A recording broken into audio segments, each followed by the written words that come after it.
So, ayan, i-unbox po natin yung box na binigay ulit sa amin ni Anton. So, samahan po akong mag-unbox na Anton. Let's go!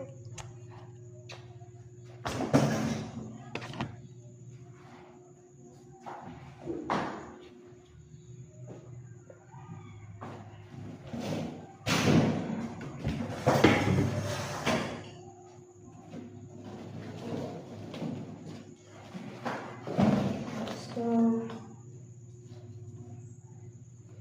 yun. Gusto naman yung nagbigay na to, so hindi na natin yung mention. Pero, special thank you po sa kanya kasi nga binigyan niya tayo na ano. So, hindi pa natin alam yung naman niya, pero check natin yun.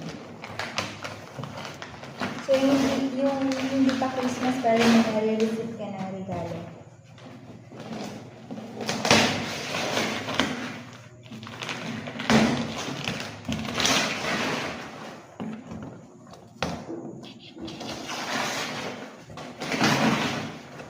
So, ito yung naman na binigay sa atin. So, kasi naman yung tao nagbigay na ito sa atin. So, gusto lang namin sabihin niya ito na super thank you kasi isa sa mga magagamit namin ngayon dahil nalipat kami sa bahay.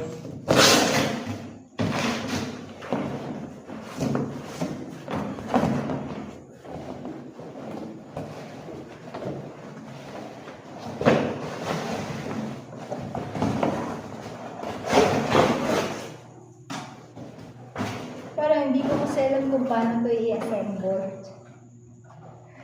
So, sakat na naman yung brain cells ko na ito. Pero, thank you kasi nga mula sa cabinet, tapos sa dining table, at syempre dito sa electric pan at saka mga lutuan.